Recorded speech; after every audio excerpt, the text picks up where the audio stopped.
Golden State Media Concepts social media podcast. Time to hashtag everything. We talk about all the fun, crazy stories on social media. From Instagram to Facebook, Twitter to Tumblr, or probably even Friendster. Join us each week as we explore the quirky side of social media. It's the Golden State Media Concepts social media podcast. It's simple, such a sad song. The one that we rely on to get us to...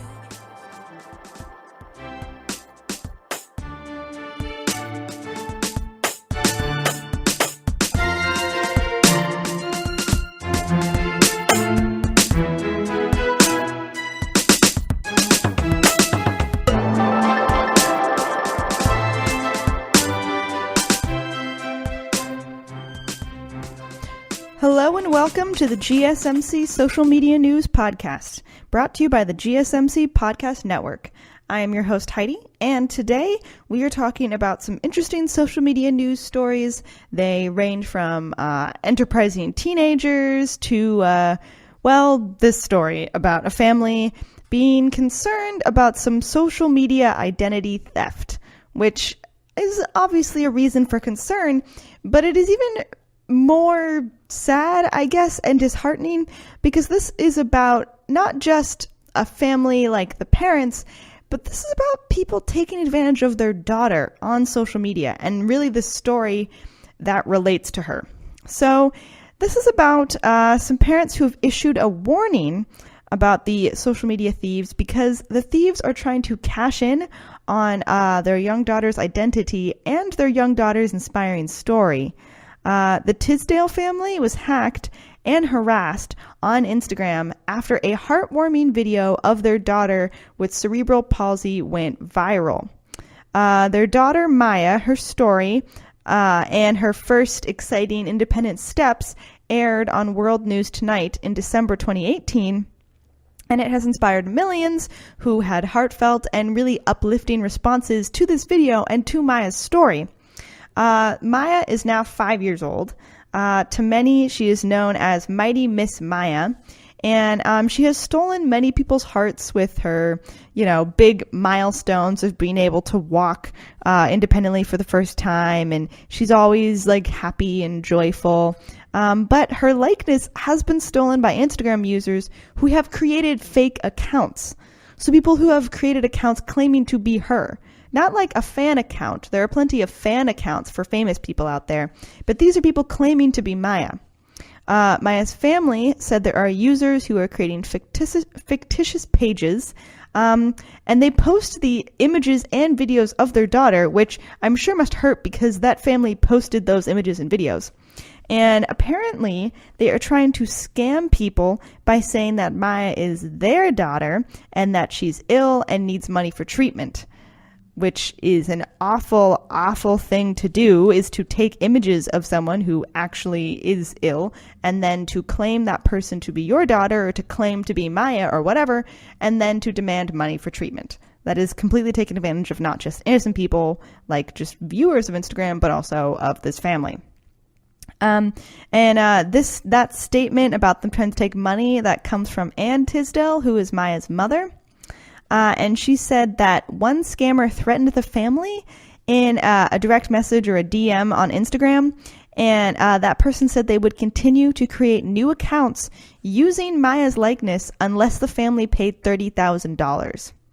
So one of the things that I didn't realize at first when looking at the story, because there are fan accounts, and so I was like, well, how would people would know that that's, Maya, the girl, Mighty Miss Maya? But it's not that they're creating fan accounts. They're claiming that they either are her or that they're her parents, and they're not necessarily saying that the girl Maya is Maya. On the fake accounts, they're not necessarily saying it's Maya. They're just saying, oh, this is my daughter and we need money. Because I was like, well, how would they claim to be her if she has a well-known enough Instagram account that people would know it's not her? But also because it's social media and the internet and the world is so big and wide, I'm sure there are tons of people who don't know who this person is, who Maya is. So if you just see images of her, you're not going to like distinguish, oh, that's the girl that I saw, that's Maya that I saw from something else. That's not necessarily true. So I feel like she's under the radar enough. Maya is. She's not too well known where they're not going to like mistake like, oh, well, obviously that's Maya. Like we're not going to give them money or whatever. So they're claiming to, be like Maya's parents, but I'm sure they're using a different name for the girl. Anyway, if you do see a video of Maya, if you look her up on Instagram, Mighty Ms. Maya, you could look her up and see her. And if you see another account out there that's not just a fan account or like an inspiring tale or something, you'll know that it's not her account and don't give them money. So basically the family was blackmailed through direct message about these videos. And the mother, Ann Tisdale, she has claimed that she has filed a police report and contacted Instagram multiple times about the issue.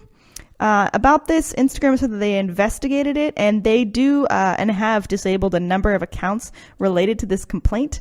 They also took an additional step, Instagram did, and they blocked those who were responsible for creating new Instagram accounts. Also, Ann Tisdale said that for weeks, one false account would disappear and then a new one would just pop up. So it just was like a hydra. She also said that it was just really sickening as a parent to see, which I can imagine. She did mention, though, that Instagram and Facebook, it has been a wonderful platform for them to share their story, about Maya. But she really hates that it can be ruined just by like the whole situation and how it's gone, and that it's really not been not been appropriate. Like they've been able to share Maya's story, but it's out there for the public and it's really been taken advantage of. On their Instagram account, the Tisdales, they have been really open about Maya's health journey. Maya was born 4 months early at 26 weeks, and when she was born, she weighed 1 pound and 10 ounces.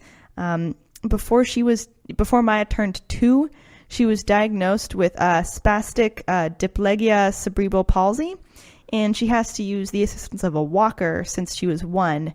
And then even after her first initial steps, Ann Tisdale really says that their daughter has a long, road of learning and just a long journey ahead.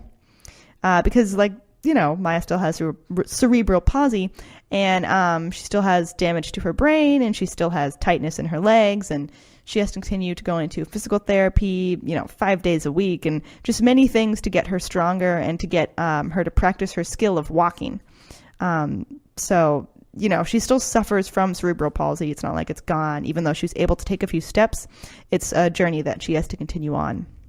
So cybersecurity experts have said that this type of problem of people taking Maya's identity or just related identities of claiming to be someone else with using the videos, they said that it has been a pervasive problem, and it happens to a lot of victims worldwide, a lot of unsuspecting victims worldwide, which is honestly super gross that there are a bunch of people who do it. And because it sounds like it's not just one person who's doing it and then being shut down, like it's multiple people, and then multiple people like trying to blackmail this family who actually has a daughter with cerebral palsy, or just like not taking no for an answer. And even though they might be shut down by Instagram or Facebook, they just make a new account.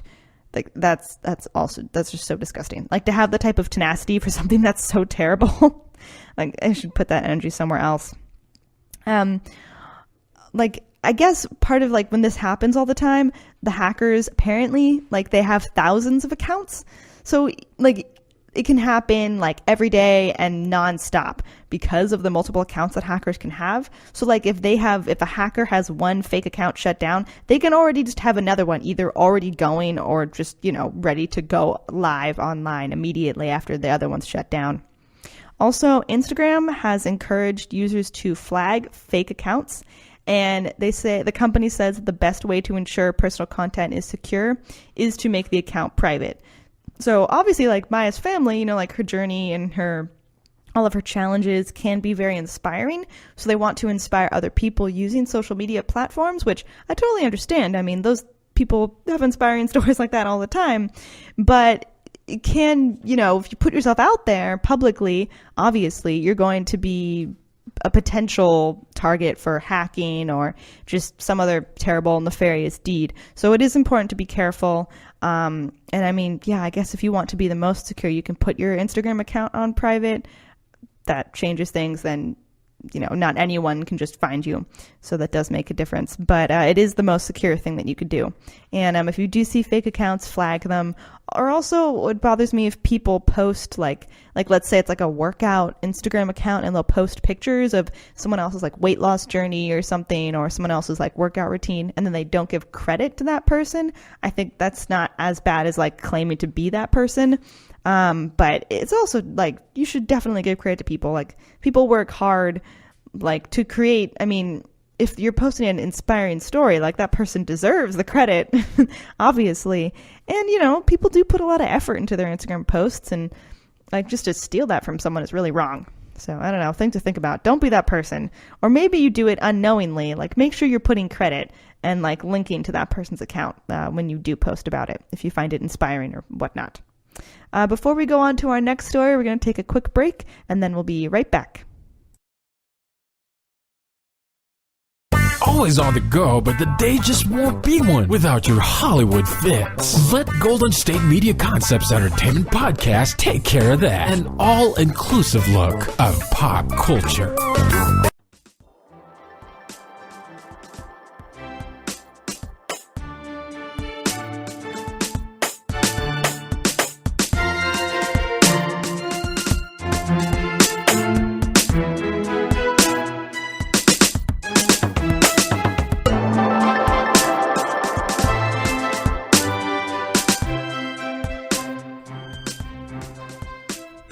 Welcome back to the Social Media News Podcast.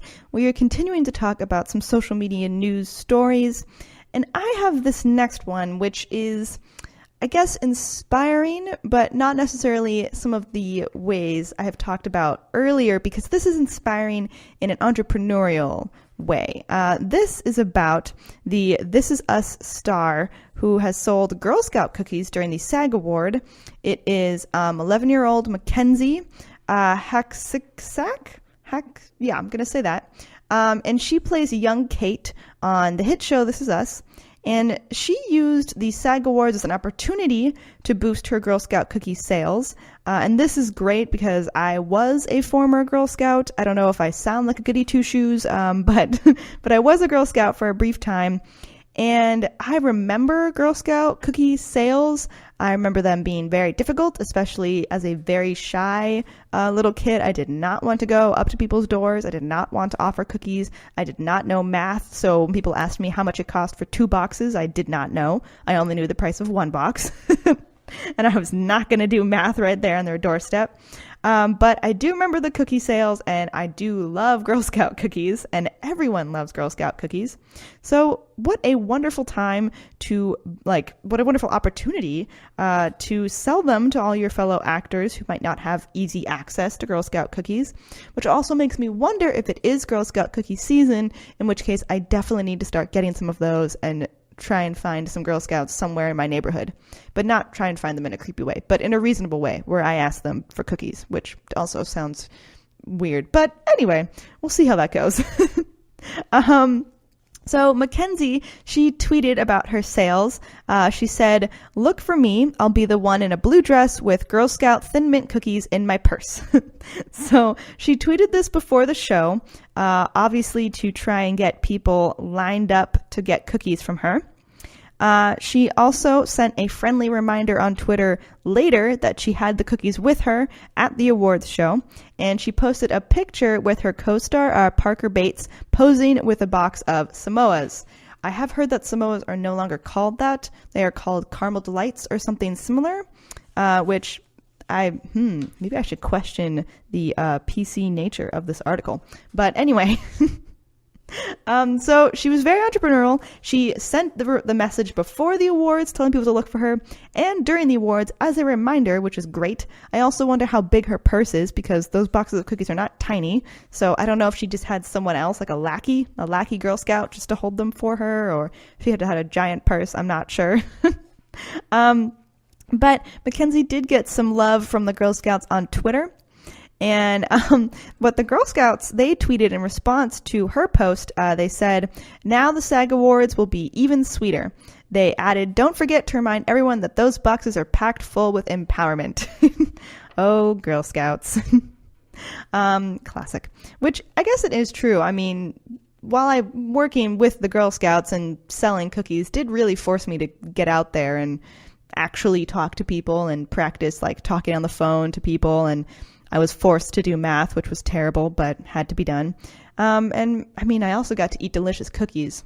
So that was important, and that if I wanted the prize, I had to work for it. So yeah, okay. I guess upon reflection, I'm not going to make fun of their empowerment. It's there. I see it. Go Girl Scouts. I support it. I do still support the organization. They are a good organization. But I guess she, even if Mackenzie didn't, make huge Girl Scout sales, which again, how many boxes did you have? I really imagine that not being too easy to carry around. So I can't see her sales going up a whole bunch.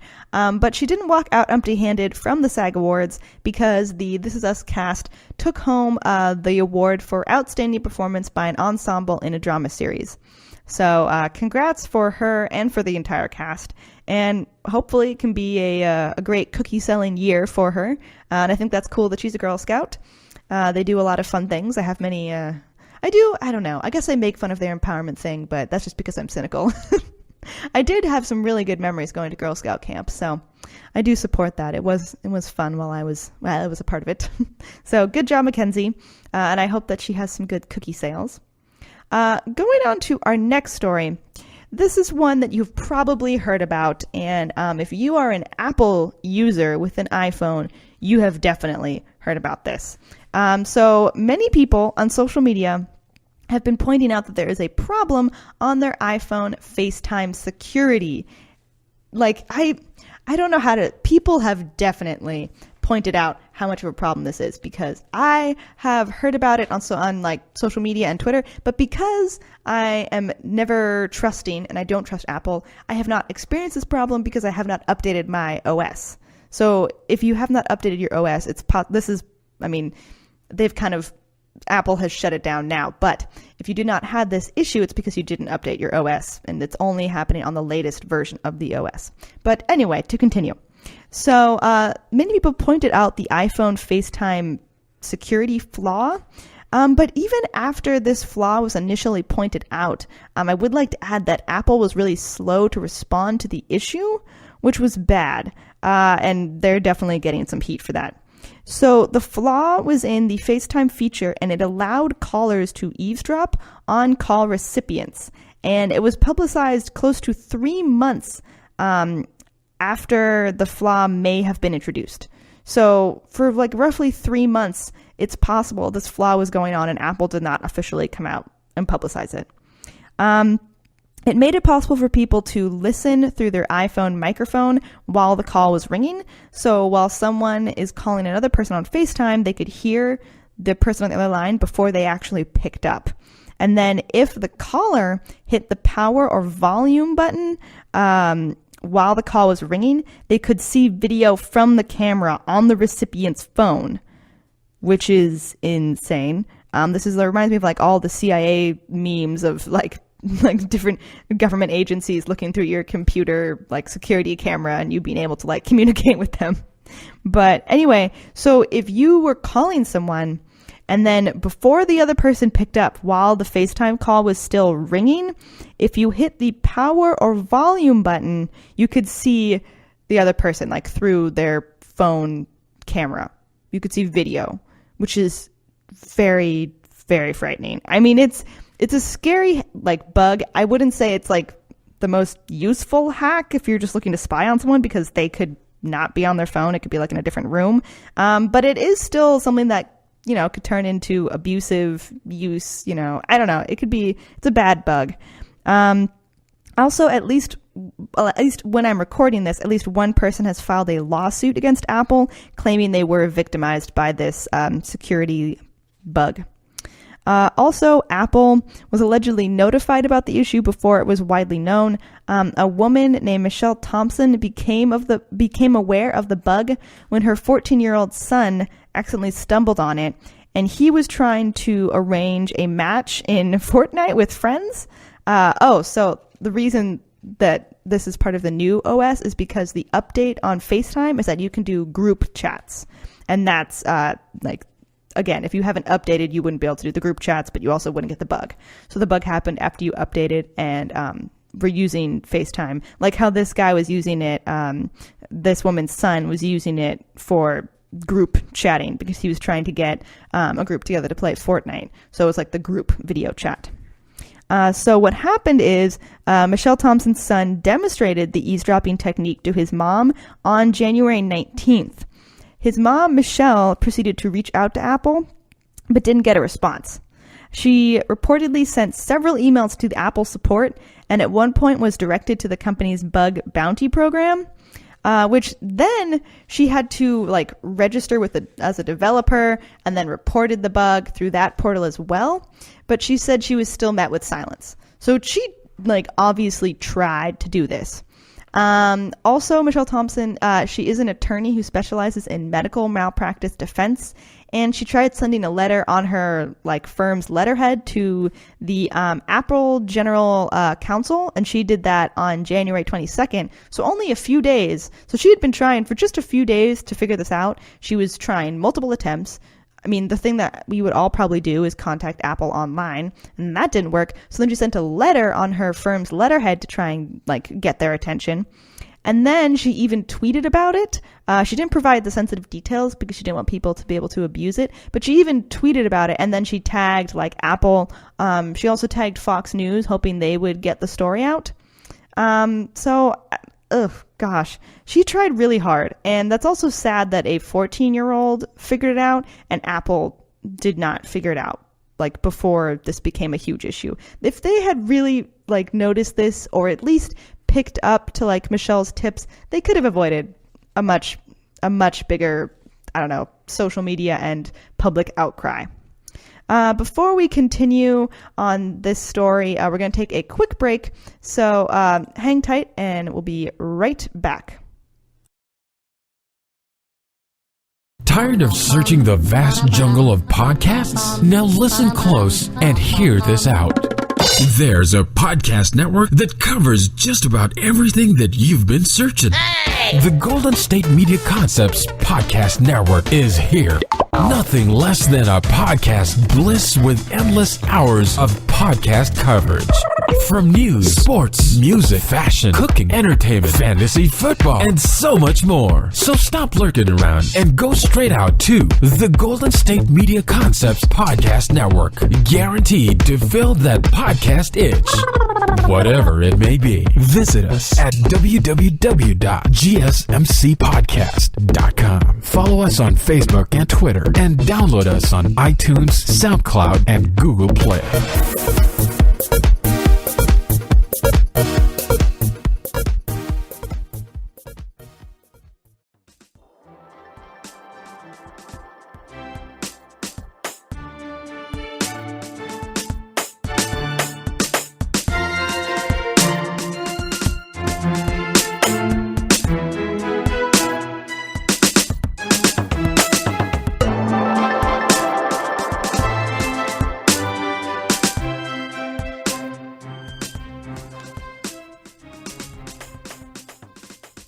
Welcome back to the Social Media News Podcast. We are continuing to talk about some of the issues that Apple is having with the FaceTime and the bug that has been going on, and the bug that was pointed out by a mother a lot earlier than Apple wanted to come out and publicly talk about it. So since all of this, the news of the bug has blown up, Apple has acknowledged the issue, and it said that it would have a fix. But in the meantime, it has disabled the group FaceTime on their server side. And that's really been their, at least as I'm recording this, that has been their last word on the issue. So for right now, it's just disabled. So if you're trying to do it now, you can't. Also, Apple has made a point in the past really as billing itself as this privacy conscious, tech giant among all the other giants. And it does employ strict security measures, and it hunts down bugs a lot. So it is really curious that this got through. Part of the problem could be the history of the feature, FaceTime itself. because the flaw has to do with FaceTime's new group chatting feature. And Apple did pull that from the later iOS like betas, and it delayed its release for a while until this past October. So it could be that the bug is just related to that feature itself. It's obviously been a tricky feature for Apple. But also 3 months is a really long time for the bug to be active.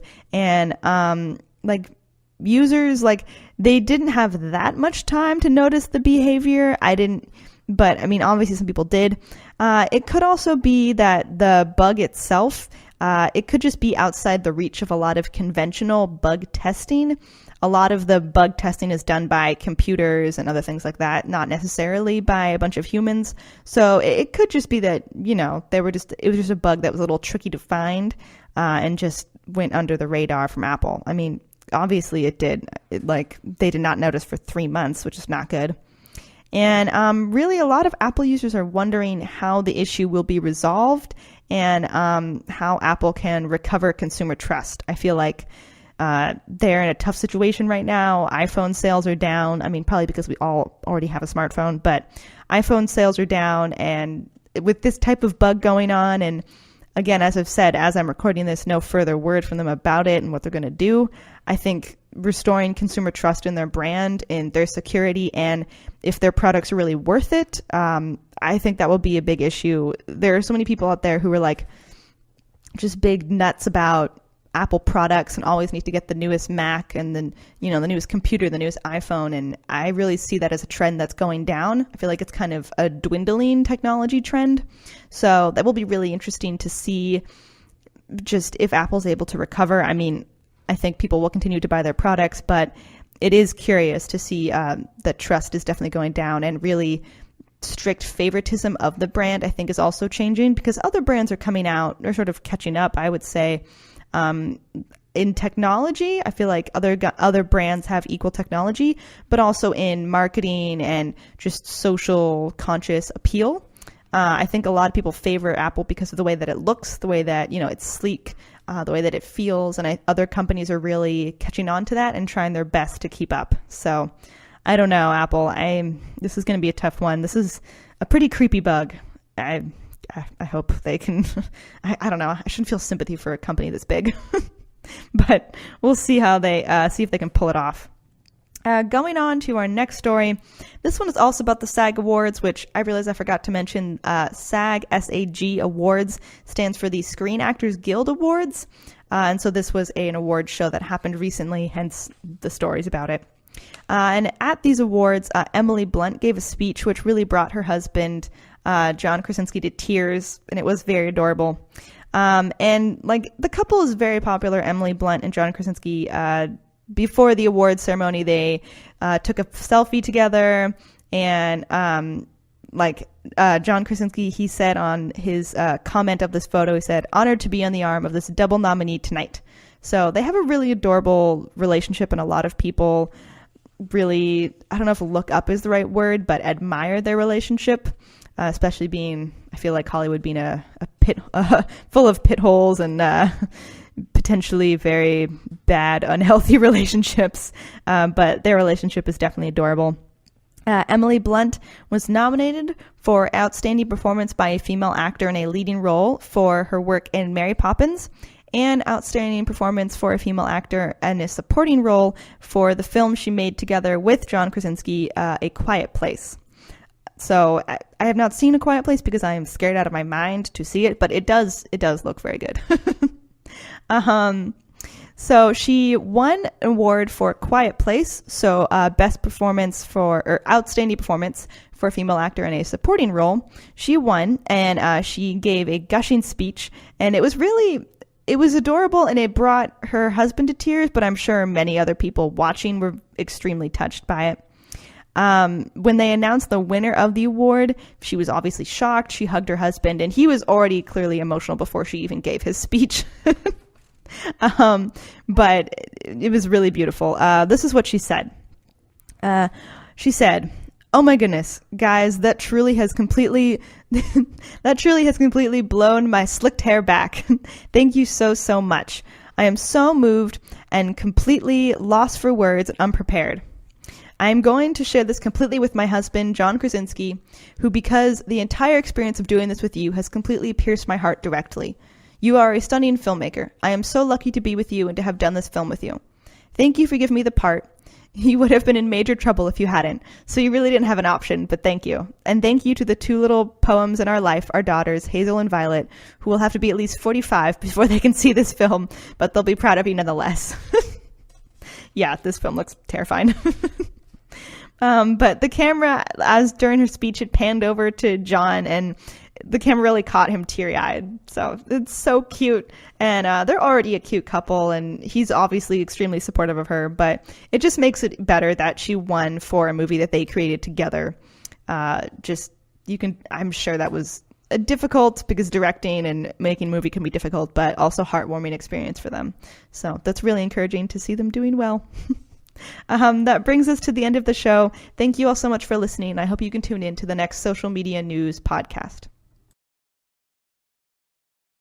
You've been listening to the Golden State Media Concepts Social Media Podcast, part of the Golden State Media Concepts Podcast Network. You can find this show and others like it at www.gsmcpodcast.com. Download our podcast on iTunes, Stitcher, SoundCloud, and Google Play. Just type in GSMC to find all the shows from the Golden State Media Concepts Podcast Network, from movies to music, from sports to entertainment, and even weird news. You can also follow us on Twitter and on Facebook. Thank you, and we hope you have enjoyed today's program.